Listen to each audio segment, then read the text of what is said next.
Hello. I hope this shows up okay. Because I can't really see the angle there. I can't really see behind the camera, but I am looking at my laptop, which there's a bit of delay on. And I think the focus is okay on it. I don't need the focus to be good on my face. I need it to be good on this. Hopefully you can see it okay. Here's the plan for today.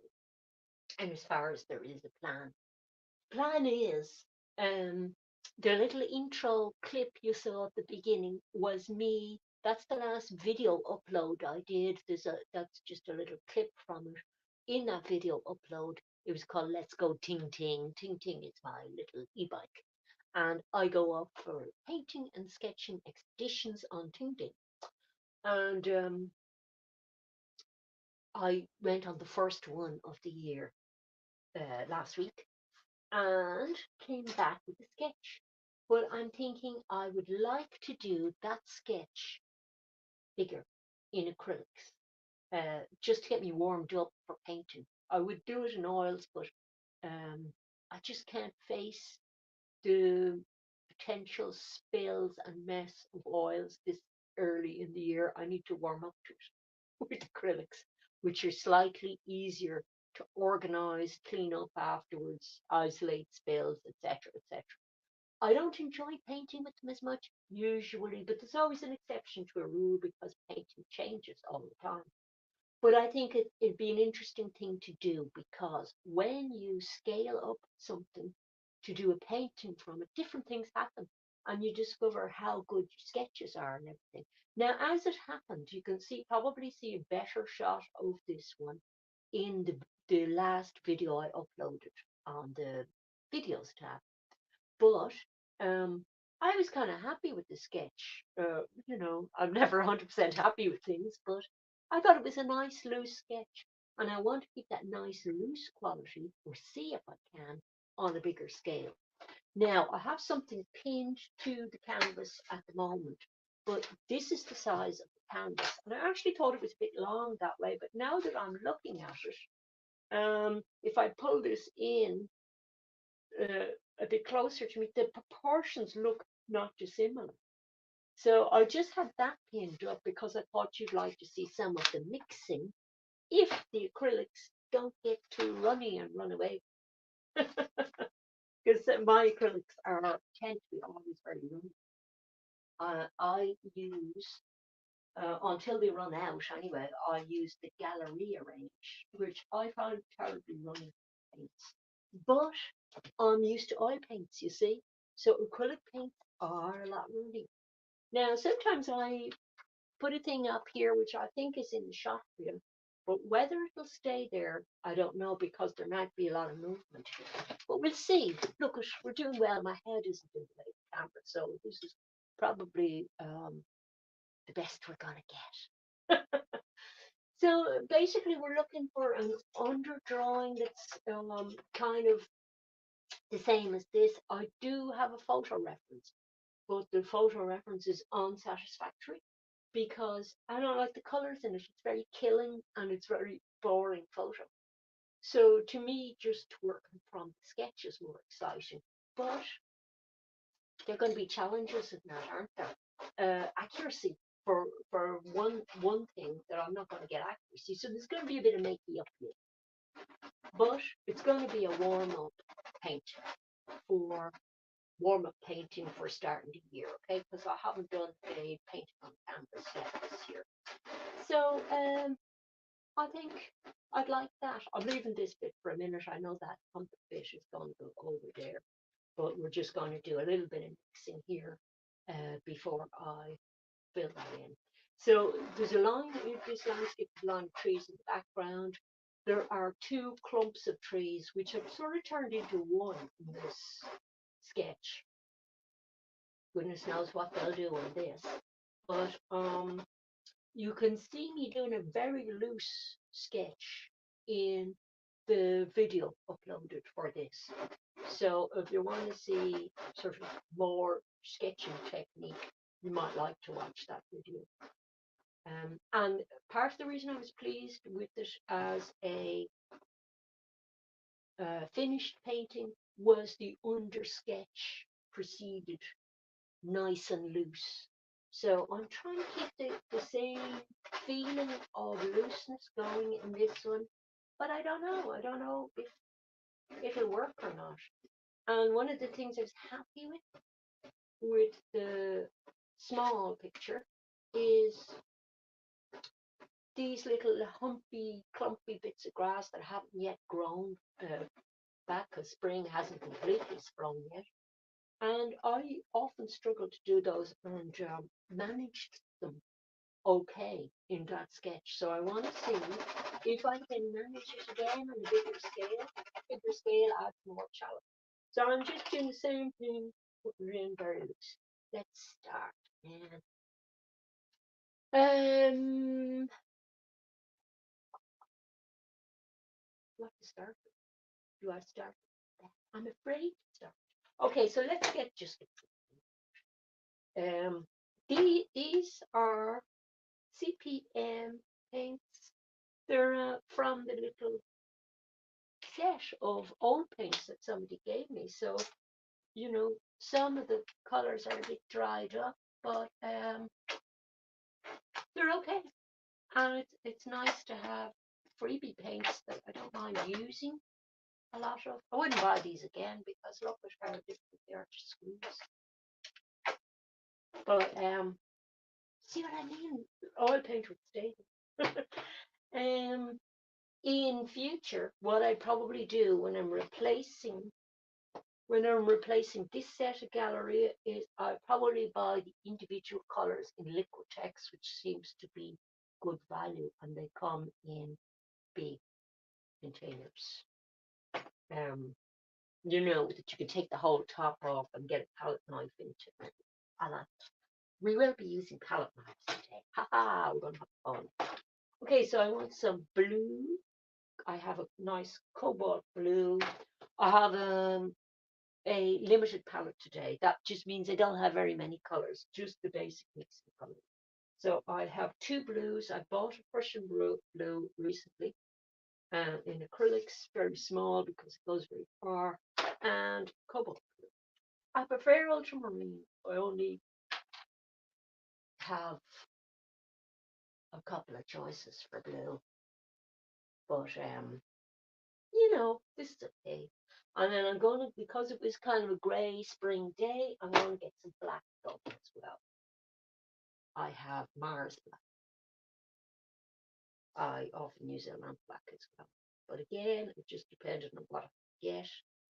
And that's a decent quality acrylic. That one is a Winsor and Newton, just plain old artist acrylic. The Galleria is a student range. Okay, so I'm going to use a big brush for blocking in, a little bit of water. Wish me luck. And if you have some nice music that you want to play while I'm painting, you know, make yourself cozy. It's awkward for me to get in behind the camera there to play music and things like that, so I'm probably not going there today. So there's kind of an overcast sky with one big dramatic cloud going across and another patch of blue in the sky. So you're going to put some of that in on the mountain.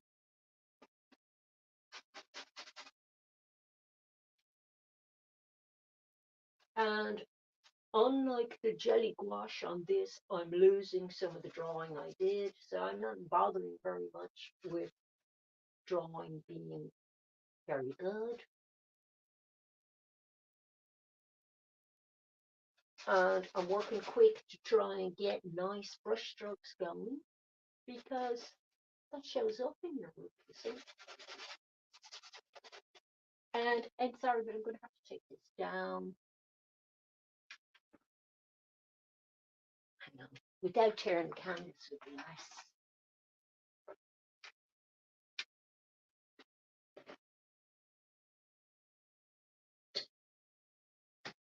But I will try to show you if I'm mixing up color gets a bit tricky dicky looking. So, because I don't want to leave out this bit in the beginning because it'll look tacked on if I don't deal with it now. So look at how quick you go through the paint. My goodness.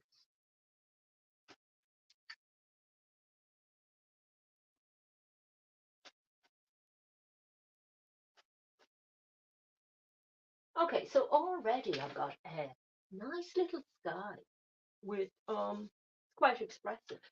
Oh, there's my bit.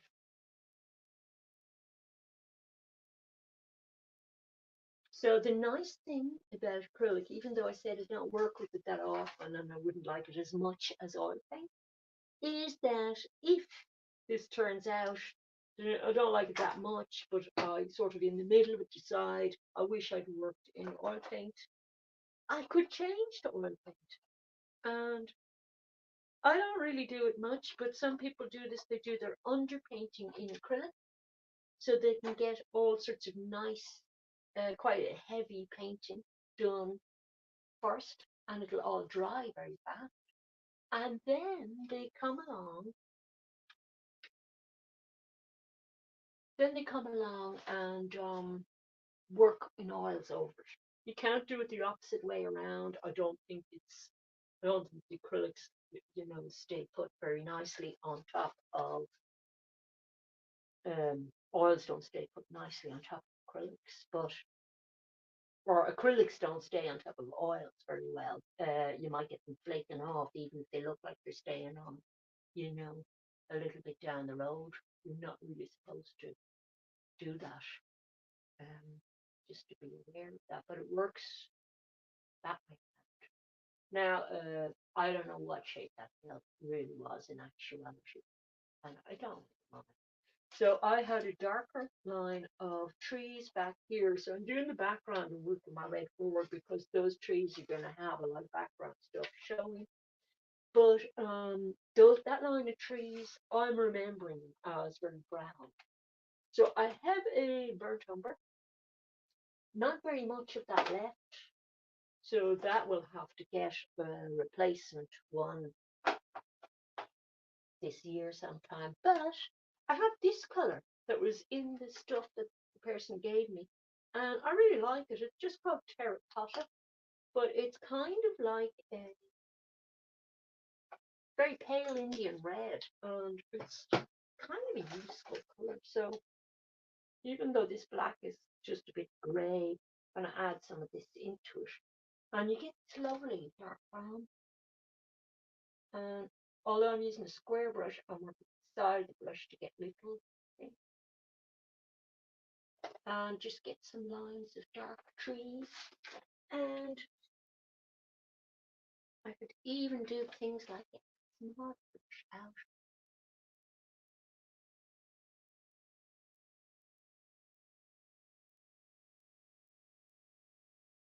and do bits of smaller trees. Now there's some tree action in the foreground, but I'm going to put the mid-ground in first. And see, that is such a nice color. And there's a lot of stuff in spring that is that kind of terracotta-y. You'd get that with the burnt sienna and a bit of maybe ochre or red thrown in. So I'm fighting the urge to, do things in corners at the moment. And there are other things you can do, like palette knife things at this stage, just to get little linear elements in. So that's the other way to go. If you don't, that's not the best one for a regular palette knife. Favorite palette knife is this one. It has a bit of twice paint on it. Okay. So that one puts on shapes really nicely. And then you can also do things like if I come up with some yellow ochre, which is a great landscape color. And that one is a very dry looking acrylic that's gone like an oil paint at this stage, which is more the texture I'm used to be honest. It's just dried up. So you can do things like that. Drag trees, that's a a way of generalizing about sort of little branches in between. So, like this painting is all about experimenting. So, see how I made a little group of trees just with that draggy thing. So you basically put a line down and then drag. You didn't want to open, and you can work back into that. I save all my little used bit of paints down here because I can pick them up again. So I can pick up bits for the sky and work back in there. So you can work back and forth a bit and have highlights and things like with the light, picking things up. And I like it when I have, a bit more of a mess on the mixing palette because I've picked up other colors from other areas of the picture, like this brown in the cloud is picked up, and that helps unify the picture. The colors are unified, you see. So even that can be done with the palette knife. So you can get lovely textures into things with palette knife, scrape back in and everything. So for a fun painting, that's a great thing to know. Now let's get a. I'm going to get a darker little edge of this. So I want that. And I haven't gone near the trees yet because I'm just so busy in that. And this is another shape palette knife as well. That's I don't use it for that edge that often, but it's not bad.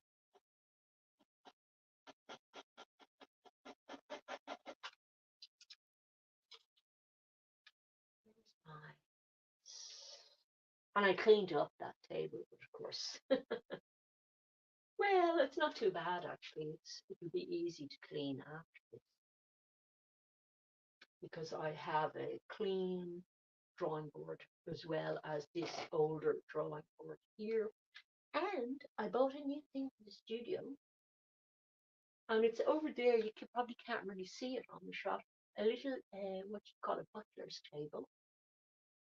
Some of you might know as a TV table, but it has a tray on the top that lifts up, and that's very handy because if I'm working in a different medium or something, I can move all the stuff. Like I'm doing a watercolor that's driving me crazy at the moment, but I can move all the stuff on there, start working on something else, and move it back across um, when I want to go back.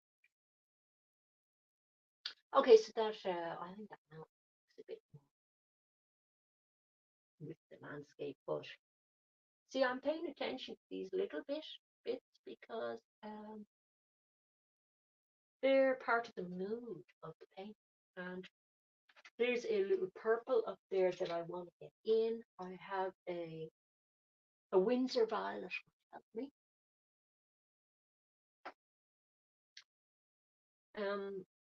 Because the kind of lighting and everything, there are tiny little bits of color in specific places that are going to do that for me.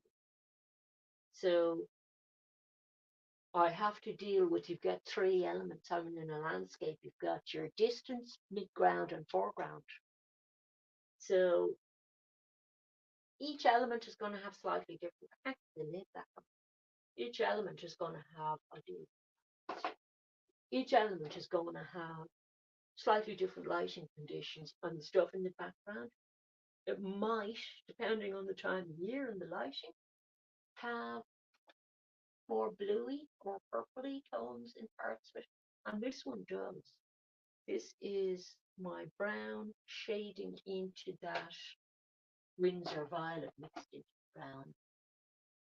So it's only a tiny thing. I'm going to come up with it right.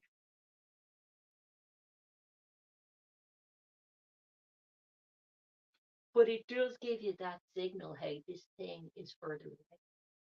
And it's also going to give color contrast. because some of the stuff here is going to be in red, and uh, purple and red are on the same end of things, but there's going to be a green in there as well, which is on the opposite side. If you have a look at the color wheel again, you get your purples opposite the greens. So that creates a lively little contrast for the eye to go, ooh, that's nice. So those little things can make or break a painting. I'm not saying I know how to do it, but I know the basic idea. Now let's get some greens going because I have kind of some deep greens and greys in a background line of trees, and the line of trees is kind of going um, this way, and then the foreground trees are, so there's a line of a field kind of coming up here, and then the scrubbiness of the mid-ground field is here. There's also a line of the brown here again, if I can. My brown is now mixing with the purple, but that's nice. I like that. Got some warms. We can get some deep reds in there as well if we want. So we get that lovely terracotta mixed with purple in there. And it's nice. I like it. I have it much darker in my painting, but that's just some black. And I'm dragging that quite dry and not worrying about detail. Okay, so I'm going for my dark color. So what have I got? I've got permanent green deep and phthalo green. I can't remember what phthalo green is. It's awfully like viridian. What's permanent green deep? These are a bit different to my own paints. Color, the way the colors are marked, you see. So, oh, that's quite a zoomy green. I don't know what you would call that in oil paint. It's almost an emerald, deep emerald. So I might go with the phthalo green to start with. And you'll have a lot of fun with greens doing landscapes. So, particularly if you're in Ireland, they say we have a lot of shades of green, and they're correct because rain makes the grass grow well. And we have a lot of rain, so we have a lot of grass and green things growing, and all different shades of green. So I want a grey, bluey green. So I could use my palette knives for mixing. They're nice for mixing. So you see, I can use some of what I have already to get harmony going. I can have some purple in there, but I wanted a deader green, so I'm going to make it a bit more ochre in it to warm the green up. See how dry that ochre is going, but I do have another. Now that's a beautiful green. I love that, but it's not the green I want, so I'm going to modify it a little bit. A little bit of black in it, and shovel it. Yeah, that's it there. Black and brown, but I need a bit more. I don't have the amount I want to be slathering this on. I don't really need paint today. This is all cheap paint as well, so I don't have to feel too mean with it.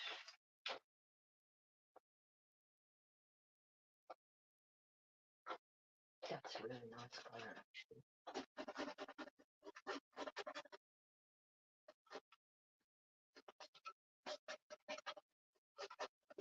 Don't really have to worry about coverage being fantastic. I'm just going to get some of the whites off this brush.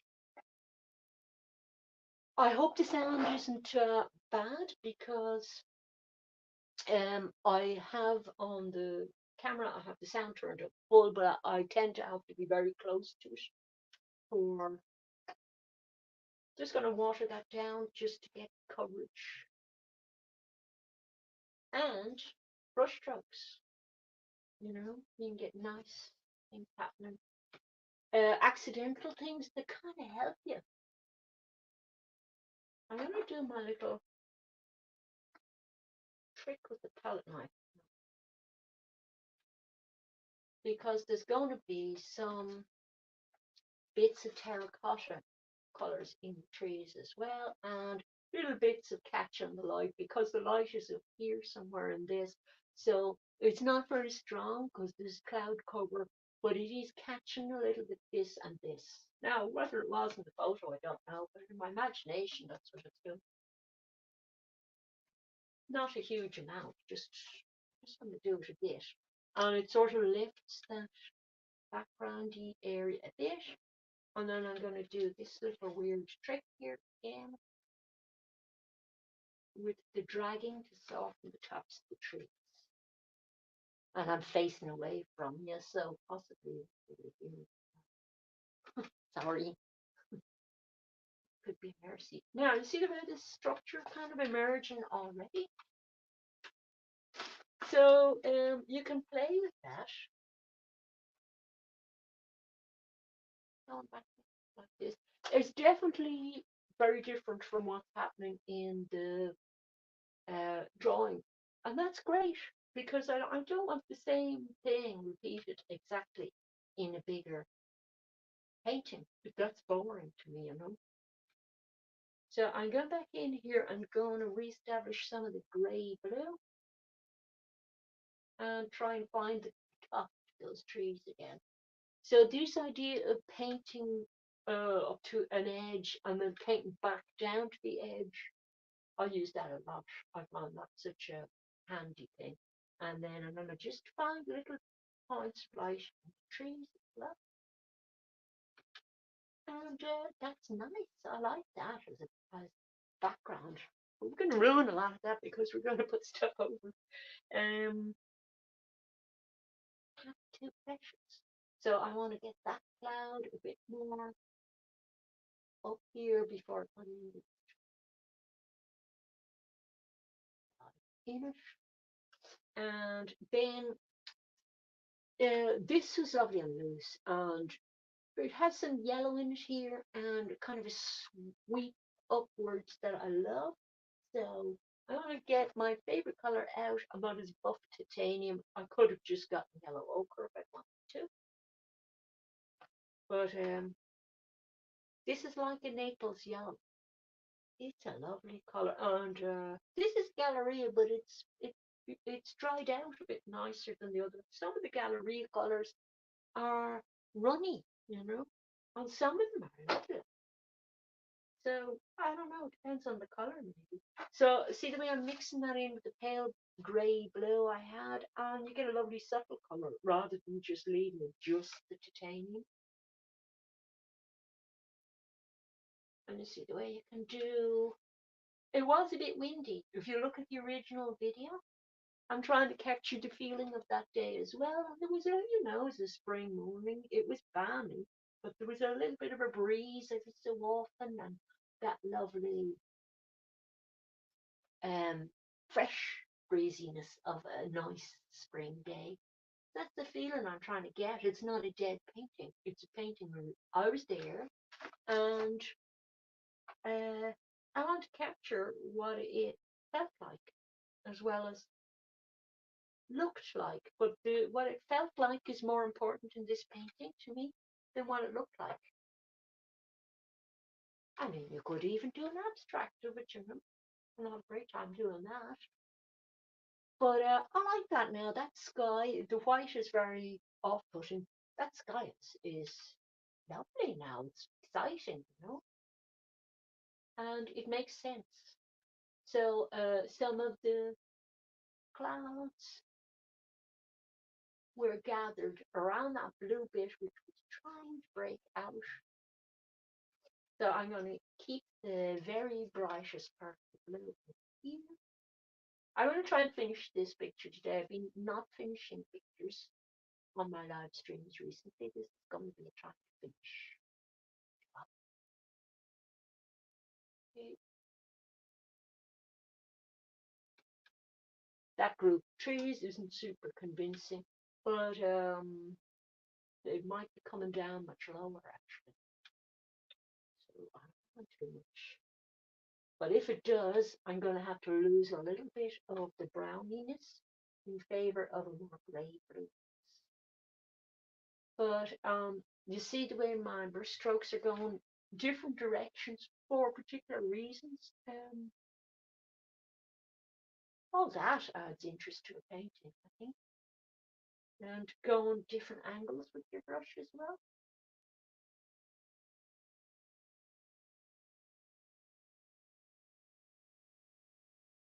I love this about trees. I love this little kind of tracing of lines that run down them. It just creates such a lovely rhythm. So I'm going to try and get more dark color going. So if I want more of that brown.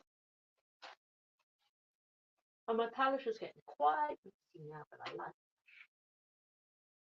that actually helps free me up. So I want some of the real darks down here. And in fact, I should get a red out probably quite soon because there are going to be some reds in the picture.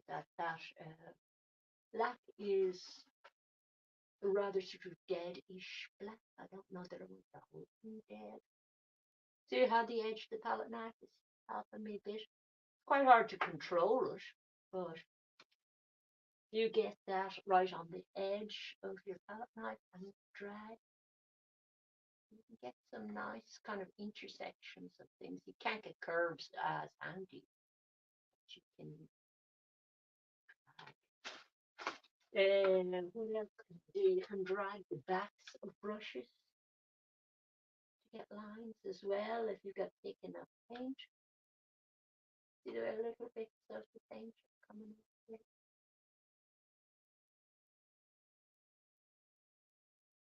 So you can get sort of detailed stuff. Now, stop messing around with it. I want a nice big thing of green here. So I want to get loads of paint out of this. So I have loads brown. I want loads of yellow ochre. So I have another less dried up yellow ochre here. I need to actually get a little bit of white in here as well. Do I still? Yeah, I still have brush.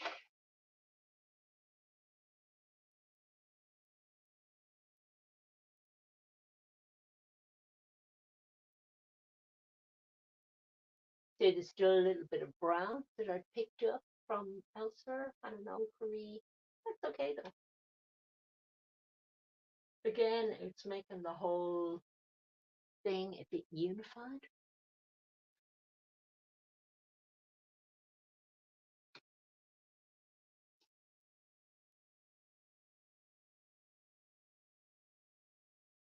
Can't stop making them. I think it's because the clouds set the scene, the feeling of the entire painting. Right, let's get in here, this area here, and have a look at this lovely colour.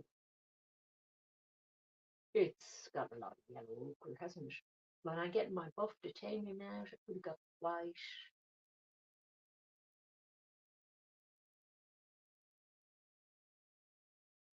And in fact, I would be tempted to get a yellow. So I have a cadmium or a lemon, either or maybe a cadmium might be okay.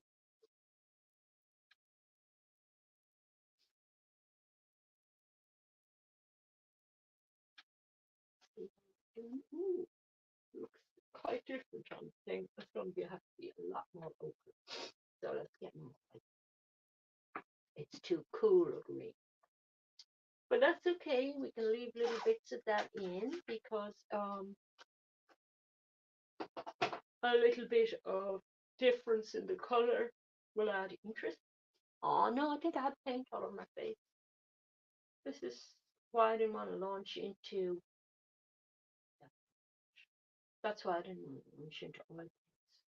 I wasn't ready for the mess this early. I have to build up to that kind of mess. Okay, that's a little better. Still have to be modified. I'm still not 100% sold on.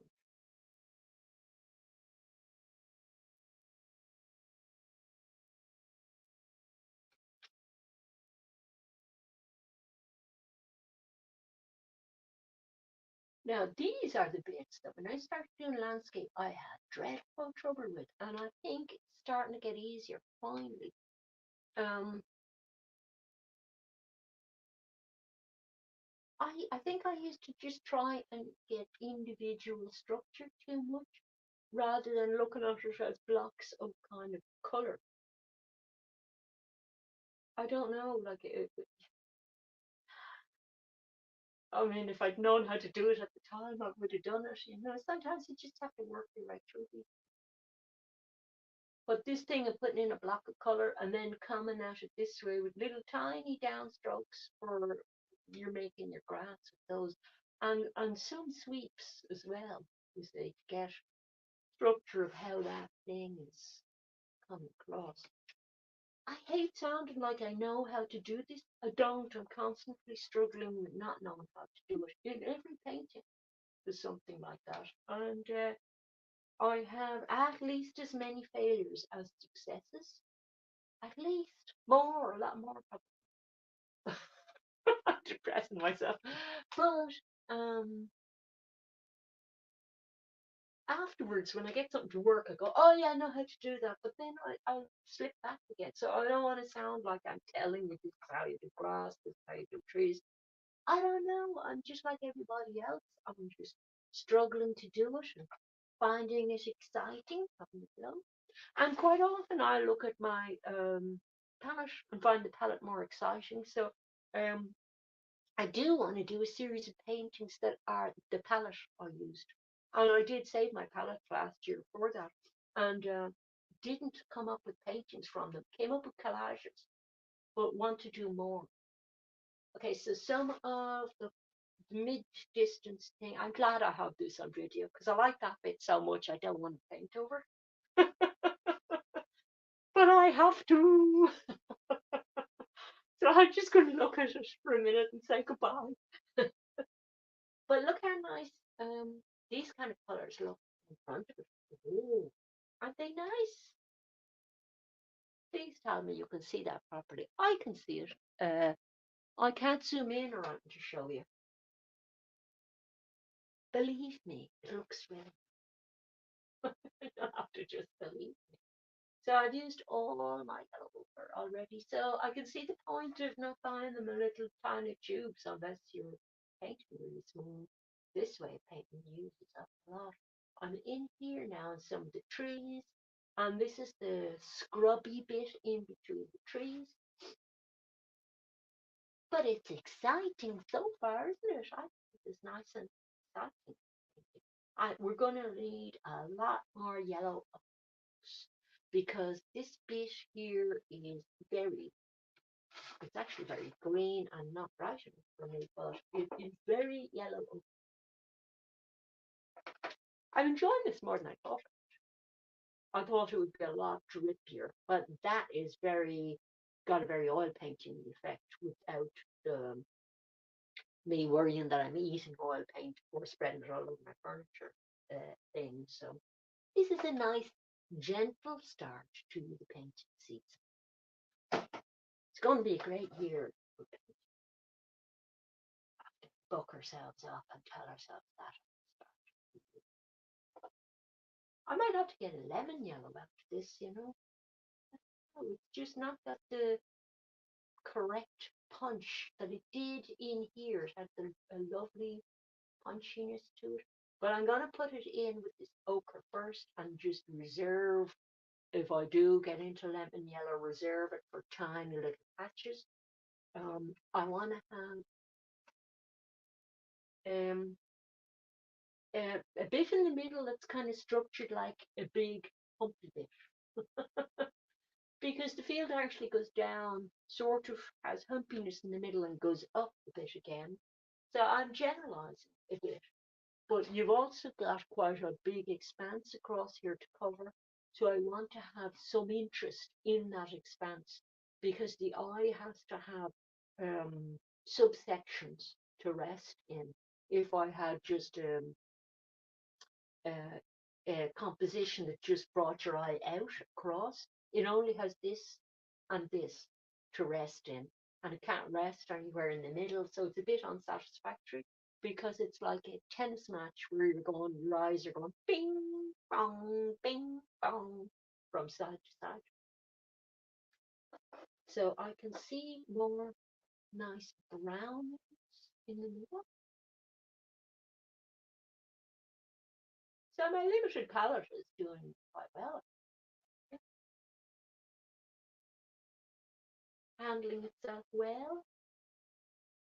I'm going to get dark brown after I've no dark brown.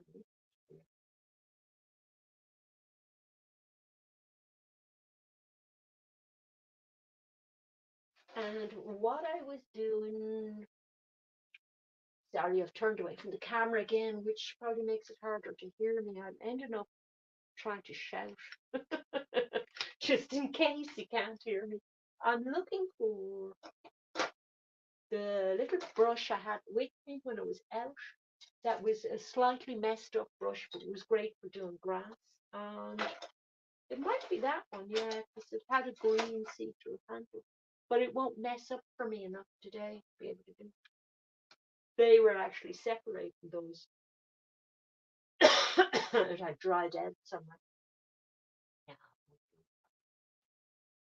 You can customize brushes, cut down into them. If you have an old brush, cut down into them to get them to do that. And I do have a brush, I've done that one somewhere. I don't know. Slow down to do it. The other way is you can use these kind of brushes. They do good. They do a nice little grass effect.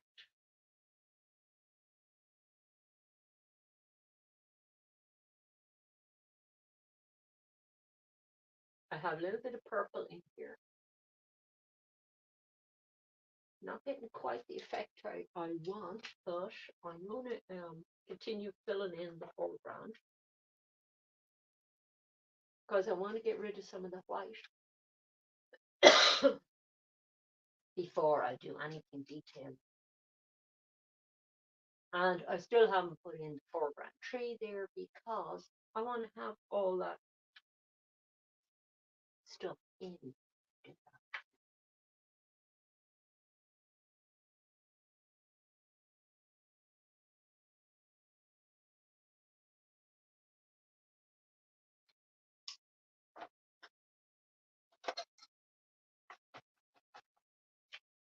And I'm just going to try and get little textury things going on with the palette knife that look like sort of longer grasses kind of towards the foreground and the edge of the field. And get rid of some of the white.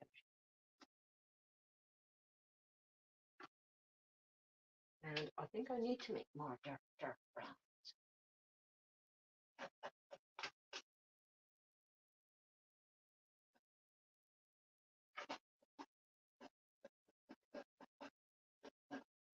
So this having to work quick thing can be good sometimes, for getting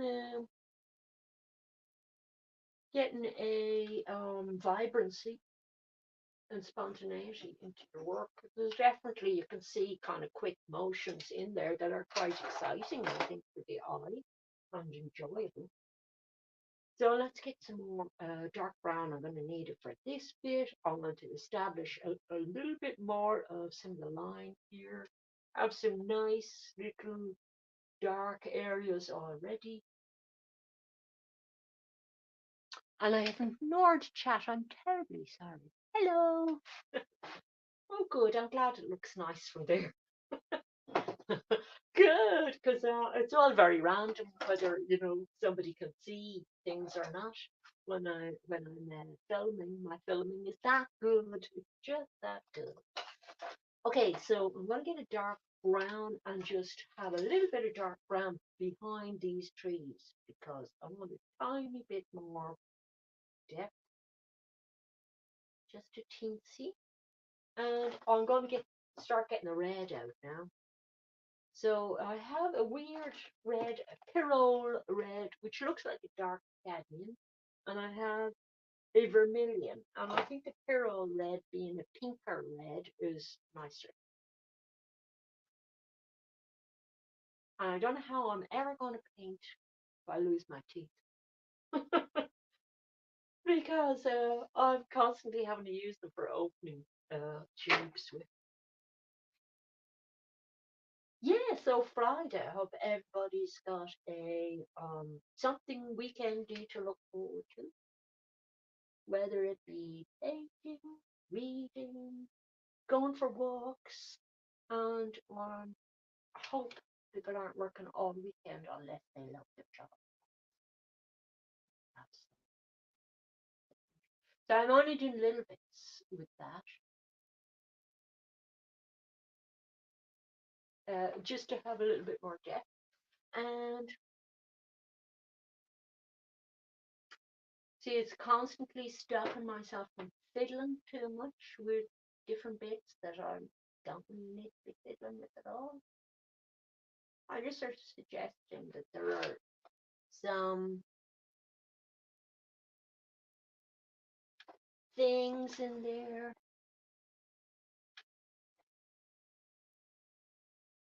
And I'm putting warm colors in parts of the line just to make it fun for the eye as well. To if you have a warm color near the middle, you probably know brings the eye in, doesn't it? So it encourages the eye to want to come up to that item there is nice, and that's why it's kind of worth spending a little time on the hill here. I feel because I'm gonna get this weird pink out. This is a magenta. That's very very vibrant one, but kind of brave. So I want to have a little bit of that in the hill because it's cooler red, but oh yes.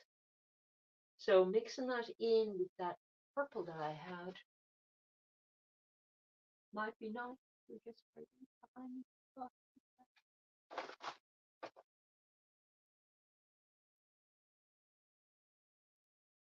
and I'm just dragging in different directions to make the texture more interesting. Because like it's not a dead thing. And I also need my Prussian glue. Where is my Prussian glue? And then I am going to leave that mountain alone. Leave the mountain alone. So see the way I'm wrecked already. That would be a drag. But what happens is that I sort of say, oh no, I really want to do this in oils, and I get mad fit to want to do oils again, and then I put up with the mess when I get like trying to just drag a little bit just to soften that.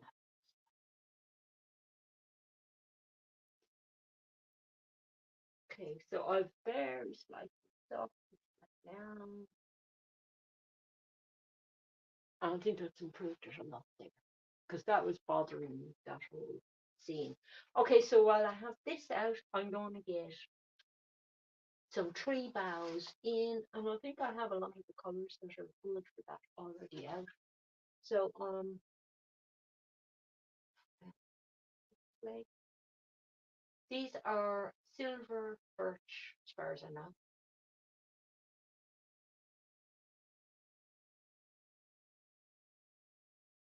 Now I could have done that with the edge of the palette knife, but this kind of a brush on its edge is nice as well. And I'm going to have to get more of the scrubby stuff in here for some of the foreground thing. I think I'm still not going to get the fact that they were two separate groups of trees properly in this painting either. It's just not going to work out that way for me. Because I just can't see it that way for some reason. It just wants to be one group of trees, so like why overcomplicate it? Now I'm going to go in with black and red. So I have this red.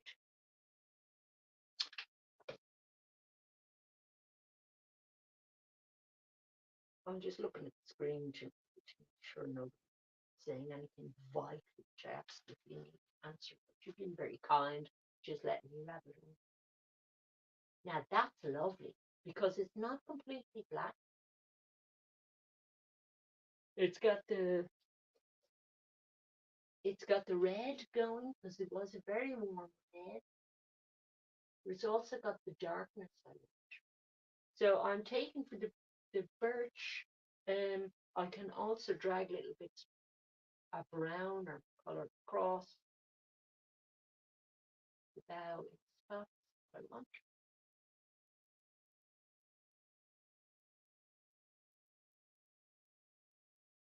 And this is why I wanted all that background first, because I wanted to have some of the sort of complexity of those lovely verticals of the trees, but I wanted to have them against that really nice um, greyish deep green and beautiful with the reds. You see? Well, I think it's beautiful with the reds. Now that is, having said that, I've done the wrong red. I made it too russety. I want it pinker as it goes up in the sky.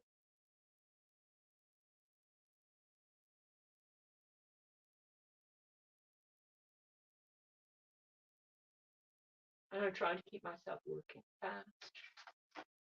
No, I don't think so. Let's try getting that weird magenta um, pink, which is a bit bad on its own. Let's try getting that in with a bit of the brown we had mixed up already and see if we can get it to.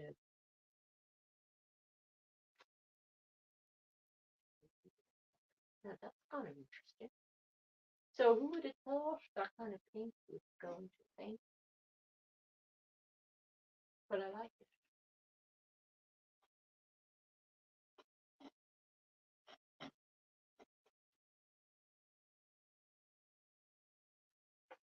See, one's palette can be incredibly inspiring. Just looking at the palette. If you're stuck, look at the palette because the palette, you might have already mixed up the answer to your problem. Yeah, I want more darker, straighter lines. And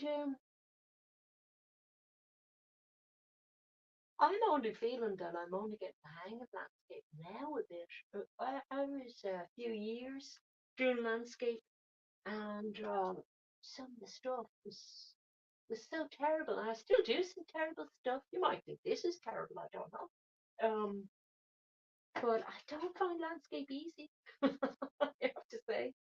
But terribly interesting to do. So interesting.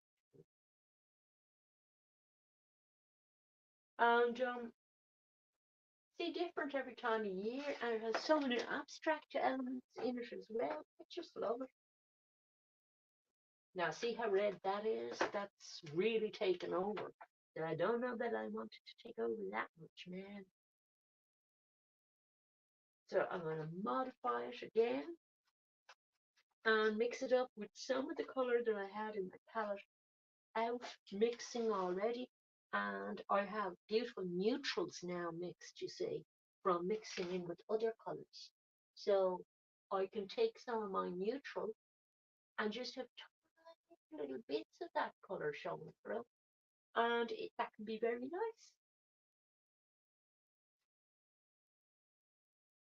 Warming it up to that pink again, which is kind of when mixed with the purple, it's kind of a neutral again. And then I'm going to go into that with some of the warmer red. And then, little bits of black.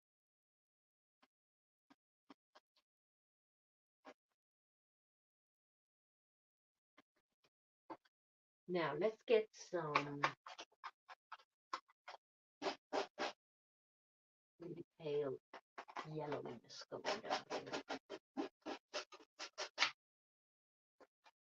And probably looks very slapdash, but I'm sort of thinking my way through it, color-wise, because the color is as important as the structure of trees and things for conveying the information. There are a couple of fallen trees in the front. I don't know whether they're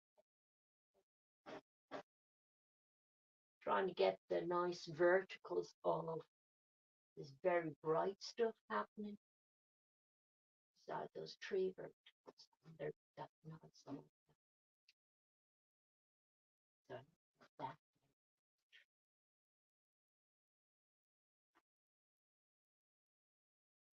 But definitely having some of the stuff mixed already on the palette, it helps so much to unify the picture.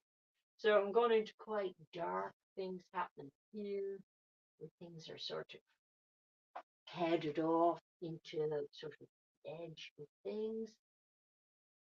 But I'm also trying to get some fallen tree structure there. And then I want a very dark reddy black, or a weird little group of trees here, which is kind of dodgy to do. I mean, I could get a little rigger brush out if this goes horribly wrong, but I don't want to get too careful, because I want this to be a very spontaneous loose painting. And I'm trying to do all the sort of little skinny lines with things like palette brushes. And I think I'm managing a bit, because I managed to get those two skinny lines okay. So we'll see how far we manage to get. Oops. See, you can't control it that well. That's a little bit bigger than I wanted that line. But you get something like that, you can come in again with a thinner brush and re-establish color. It just means I have to mix the color again, which is a drag. I didn't want to have to slow down, because sometimes you get excited about something and you're on a roll. You don't want to slow down. So I'm trying to recover some of that color against that line, and you're going to lose some spontaneity doing that. Sometimes it doesn't always work.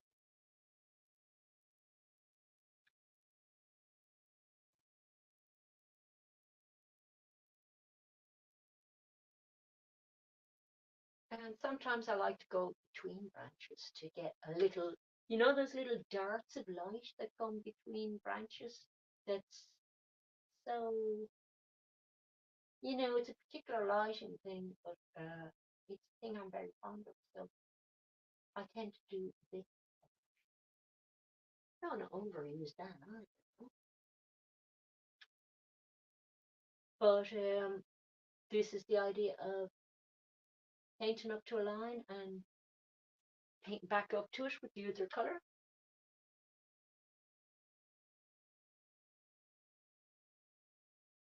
I think I got away with it. And you do have to get back from things every once in a while as well. Just to check that what you're seeing up close makes sense from a distance, because it doesn't always get comparable shots. Now, I'm not going to mess in there too much anymore because I'm going to come back in with my very dark reddish black and do more stuff. Now, so I want to come on the left-hand side of the trees. That's where the light. So you see the way when I have the brush loaded on the side, you can even load it with a few colours at a time. That would tell well because I got the red thing going on there that I wanted in that tree. I'll post a picture of the finished piece up on the community tab when I'm finished. Because fingers crossed it's going okay so far, and I'm not far off finished. I actually like this one because it's doing something different from the original picture, which is what I wanted. And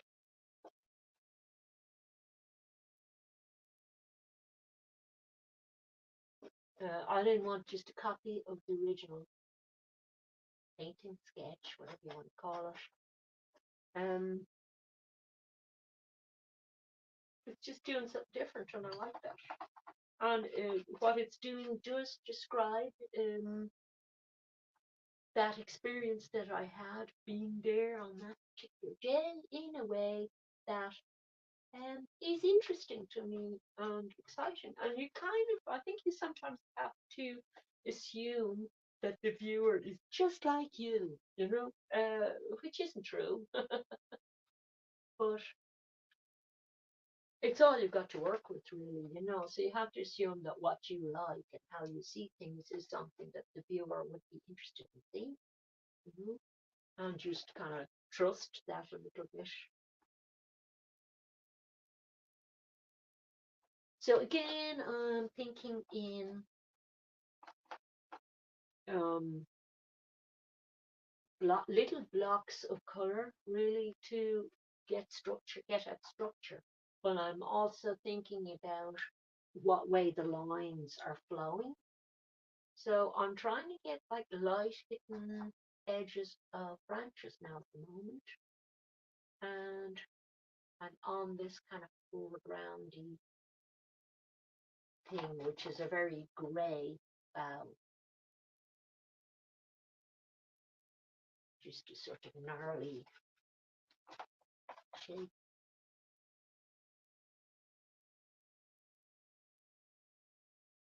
So I didn't going to go into a big number with texture in this painting, just to be creating an impasto texture. It's doing it in the service of getting the structure, you see. So I think it can look very fake if you start impastoing things just to be funky, you know. There should be a reason when you're doing things in a painting. There has to be a reason for it. Is that? No, that's the wrong. Where did I put that red? I'm trying to get that really dark black, but I wanted to let it black. And you probably say, why didn't you put out enough color in the first place? Because I don't know what colors I'm going to be using. A lot of, really, at the time.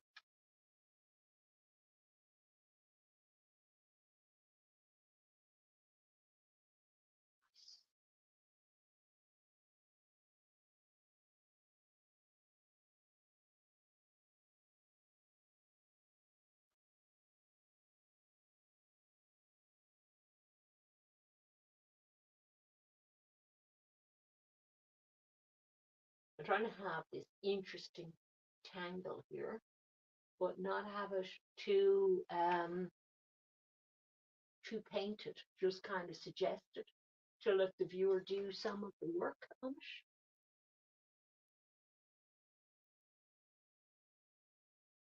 And to a certain extent, I'm resistant going in there with a brush because the palette knife is keeping me loose, but it might be a brush situation.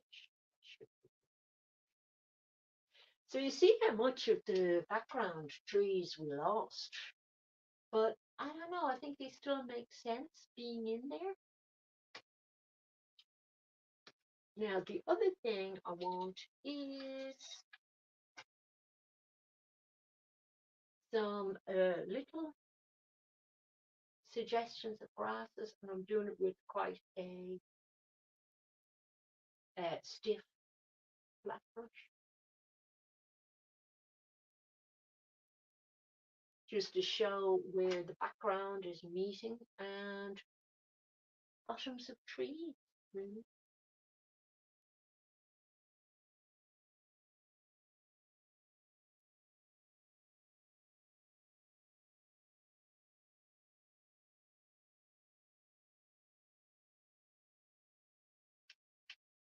So this is keeping some of the warmth that I had in there.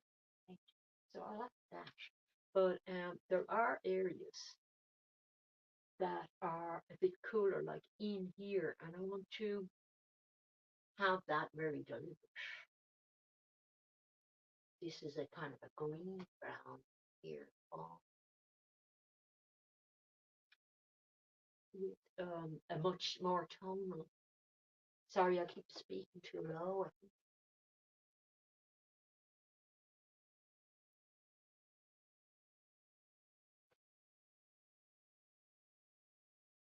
Something that I sometimes spend a while trying to get rid of, and it does irritate me.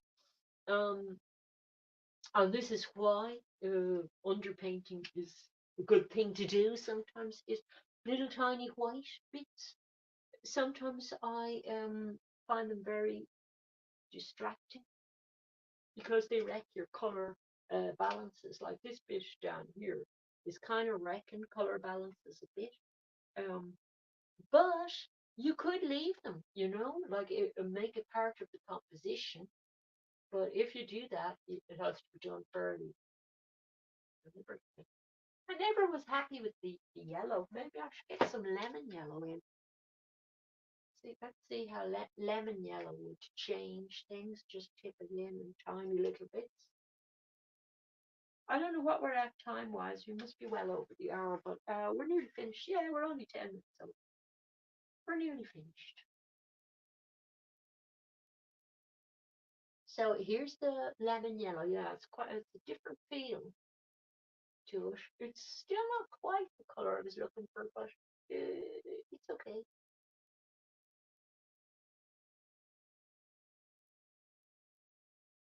And you see how downright slovenly I'm being really now at this stage with color mixing and everything. I think that's a healthy thing at this stage of a painting. To be that disorganized and messy certainly works for me to get a nice, spontaneous thing going. Um, I end up in a terrible mess, but whatever gets you there, whatever works for you. It's my outlook on it. So I just want to do some things up here, and then I'm going to go over and deal with the foreground brush over here. If I can get my white to cooperate, see the annoyance of this.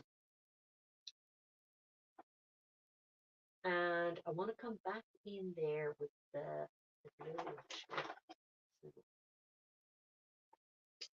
that's going to accommodate me to do that. Running out of space on my palette now.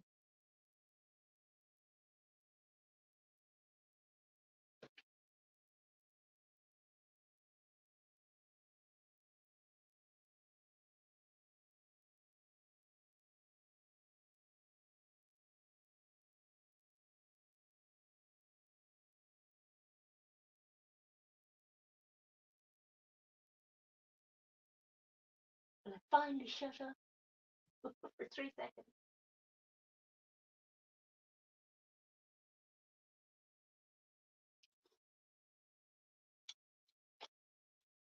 So I need a little bit more of that browny red happening up here.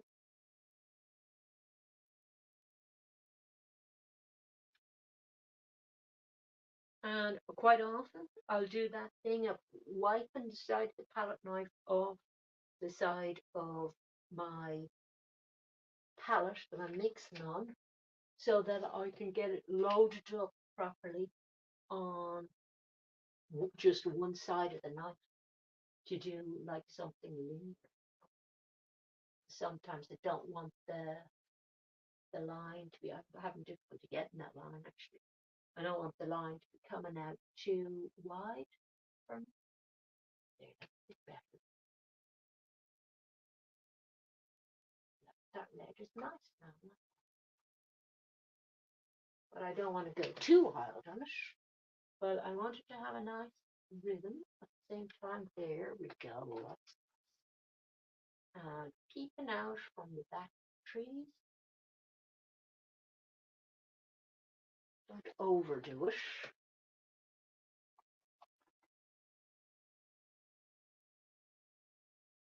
And you know, this kind of bit nerve wracking because it's you're wrecking all the stuff in the background. If it doesn't go right, it's pain.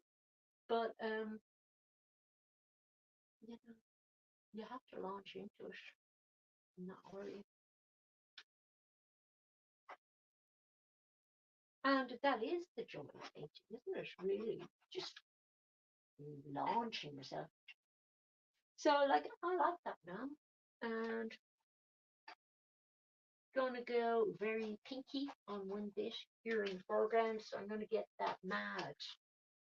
That magenta is almost day glow. It's mad color, but it has its uses. Look, for doing sort of the middle of branches, it's not bad.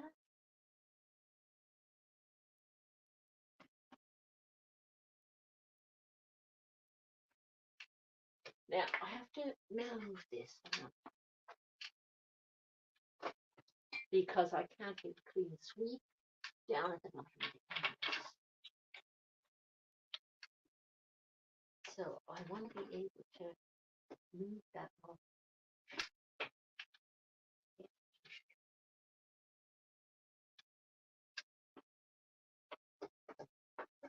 Because it has to look like it's growing off the edge, doesn't it?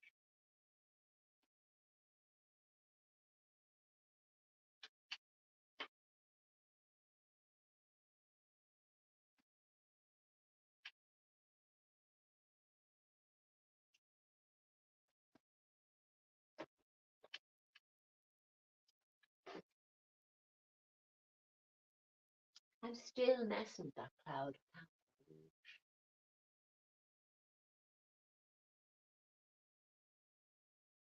Just need some sort of little slight softening up somewhere. And I need more red. Very nearly finished now. For a quickie painting, I think I had some nice things happening, and it was a nice freeing up painting. I think every once in a while it's very good to do a few kind of freeing up painting where you just paint really loosely and trying things and not spending too long on sections. And it's a lovely relief from other types of paintings I'm doing, like the watercolor that's taken forever, that I don't even like anymore. you know, so it's put me back in a good mood after doing stuff like that. Oh no, this is turning into water now.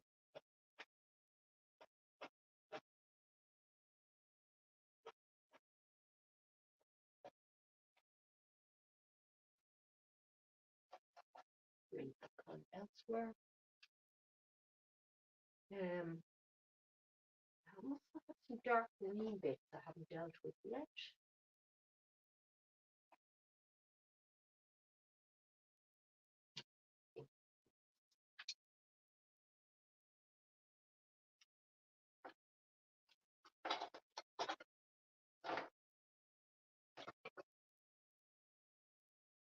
More halo green.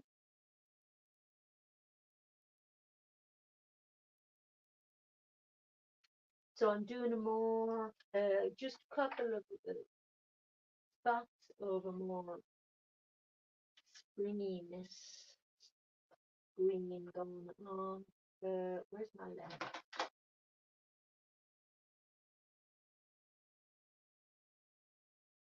And little spots of very deep kind of Peruvian green.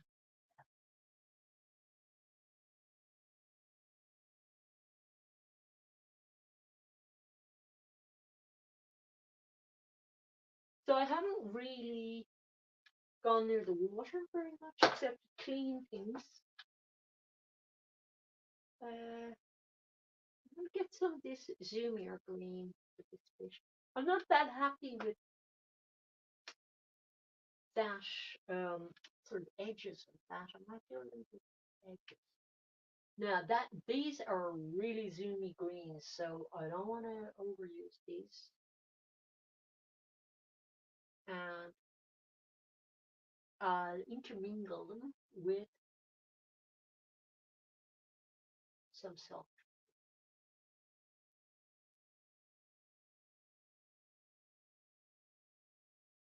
And some darker, get some black in.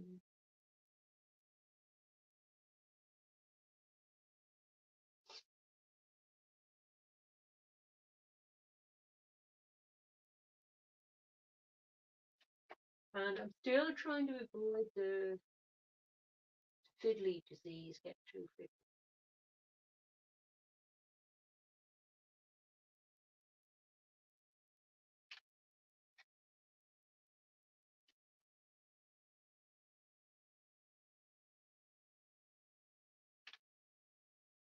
And this is me trying to find re-established edges of this foreground tree,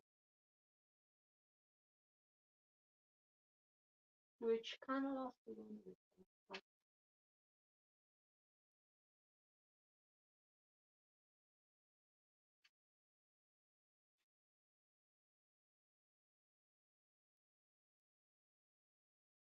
And there's quite a lot of sort of impasto things happening now. But that's just because of the excitement of continuing to paint, and I've got stuff left in my brush that I'm too excited about things to want to take off, and that often happens with painting. So, like some of the built-up paint areas, they're not put there in a very careful, slow, deliberate way or anything. They just happen because the painter is kind of, grabbing things, putting it in, with the brush still got other colors on it and everything. And that can sometimes work, not always. Sometimes you pick up a color that you thought, oh no, I didn't know that color was still on it. But it can work sometimes.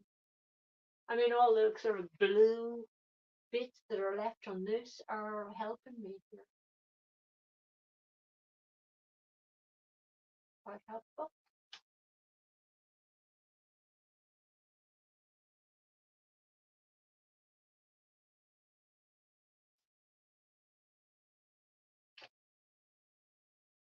Now, one bit I wasn't happy with was up here, but I do need a clean brush for that because I have to get a bit of glow out.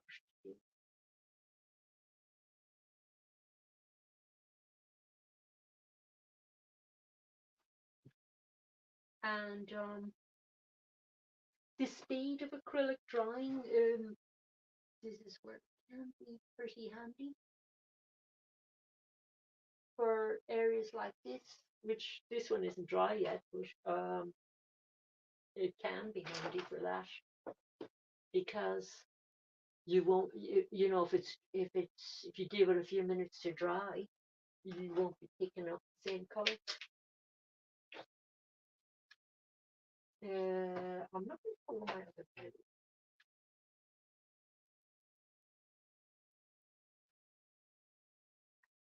Yeah, it's not perfect, but it's nice. It's got something nice about it.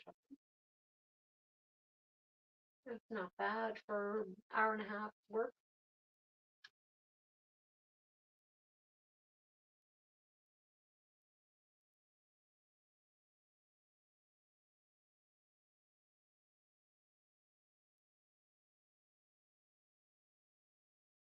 I'm actually leaving those points on because it's like a hawthorn tree now, but I don't know if it makes sense to anybody else, but just and I'll do little bits of red ones on the side, and then we call it a day, red and black.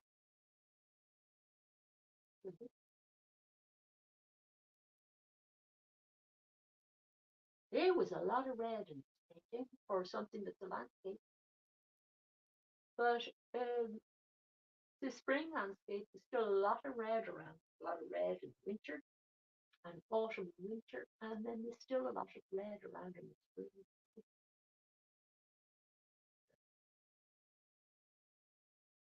And that, I remember that as being red branches when I was out. I have it done in the original picture, I have it done entirely red.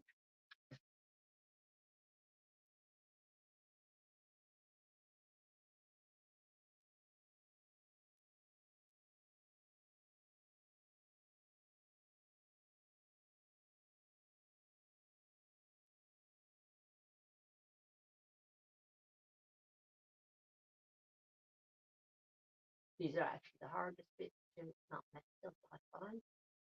These foreground bits, because you have to get the lines right and sort of one down and left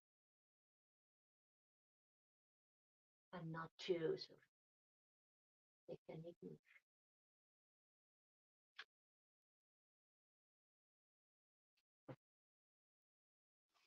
I'm not sure if when it goes up there it sort of blocks out too much of the background. I might lose that again. All these little decisions you have to make all the time. I like it here. I like the mesh effect here, but I don't think I like it up in the sky, except maybe at like one little point.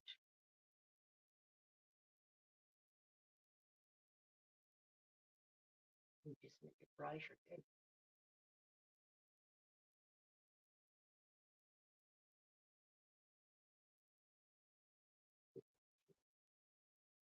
In your face-ish. Okay, I'm going to have to go back into that little section.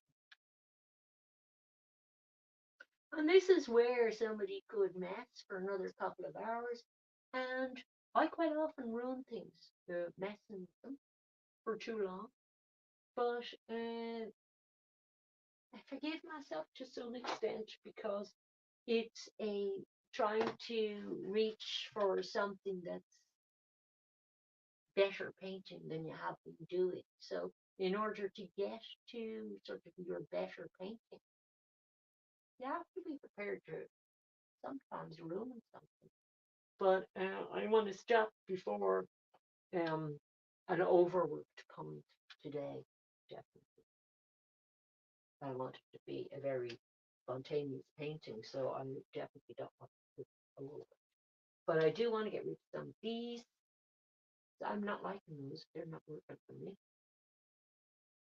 I think they block off too much of that background there, so I'm going to get rid of them a little bit.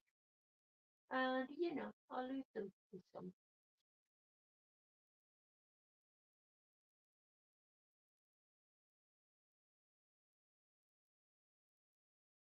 And then we'll call it a day.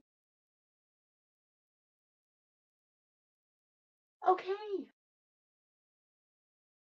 Shall we call it a day? I had a lot of fun. Um,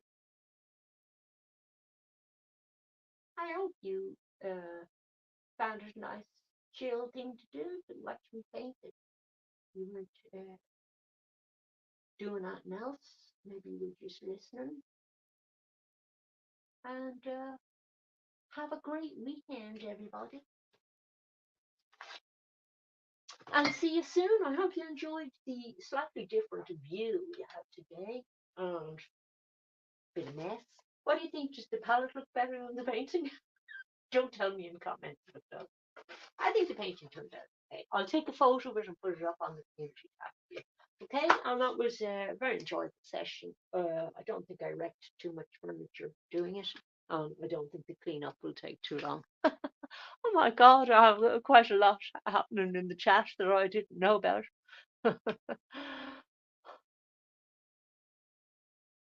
Oh, you're people who know each other, possibly. Don't know. Nobody's fighting anyway. That's all I care about. That nobody be fighting. Okay, have a wonderful weekend, everybody. You don't want to look at the top of my head, so I'll move back slightly and say goodbye. I'll see you folks. Take care and check out the community tab in a few minutes to see the photo.